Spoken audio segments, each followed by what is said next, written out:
আসসালামু আলাইকুম, Ayesha kitchen and ব্লগে সবাইকে স্বাগতম জানাচ্ছি। কেমন আছেন সবাই? আমি আলহামদুলিল্লাহ অনেক ভালো আছি। নতুন একটা রেসিপি নিয়ে হাজির হলাম।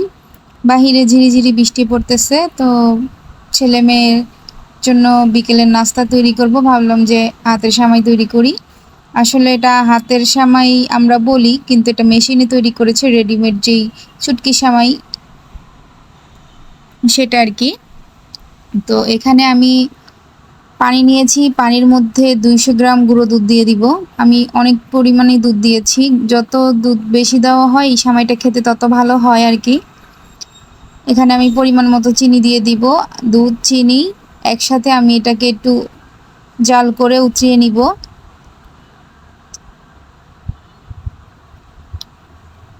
আর আমি রেডিমেড যে চুটকি সেমাইটা সেটা 1 প্যাকেট নিয়ে নিব, সেটাকে আমি একটু ভেজে নিব। তো ভাজার সময় একটা জিনিস খেয়াল রাখতে হবে যে নিচে যাতে না লেগে যায়।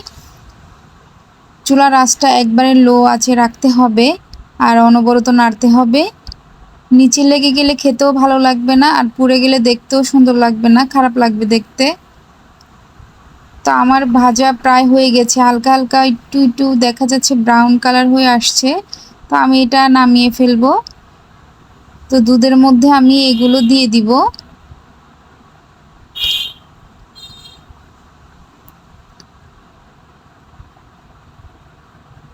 তারপর একটু নেড়ে ছেড়ে দিব, নেড়ে ছেড়ে দিয়ে আমি অপেক্ষা করব। এখানে আমি চিনি নিয়েছি, চিনিটাকে আমি ক্যারামেল করব। তো বেশি ক্যারামেল করব না, বেশি ক্যারামেল করলে আবার খেতে ভালো লাগবে না, তিতা তিতা একটা ফ্লেভার আসবে। তো এই ক্যারামেলটা দেওয়ার কারণে এই সেমাইটার স্বাদ আরও দ্বিগুণ বেড়ে যাবে। তো আমি সব সময় এভাবেই তৈরি করি, আর আমার ছেলে মেয়ে এভাবেই পছন্দ করে। আপনারা কিভাবে তৈরি করেন অবশ্যই আমাকে কমেন্ট করে জানাবেন। আমি এখন দুধের মধ্যে ক্যারামেলটা দিয়ে দিয়েছি, এখন অনবরত নেড়ে দিব। এখন এটাকে আমি প্রায় 15 থেকে 20 মিনিট জাল করতে থাকবো, আর দুধটা আস্তে আস্তে ঘন হয়ে যাবে। যারা আমার ভিডিওটি ইউটিউব থেকে দেখবেন আমার চ্যানেলটা সাবস্ক্রাইব করে দিবেন, লাইক কমেন্ট শেয়ার করে পাশে থাকবেন। যারা ফেসবুক থেকে দেখবেন তারা আমার পেজটাকে একটা ফলো দিয়ে লাইক কমেন্ট শেয়ার করে পাশে থাকবেন, আর ফুল ভিডিও দেখার অনুরোধ রইল। দেখেন এটা উতরানোর সাথে সাথে একটা সর পড়ে যাচ্ছে, তো অনেকবারই উতরিয়েছে আর অনেকটা লেয়ারের সর হয়েছে। এই সরগুলো কিন্তু কামড়ে লাগবে আর খেতেও খুব ভালো লাগবে।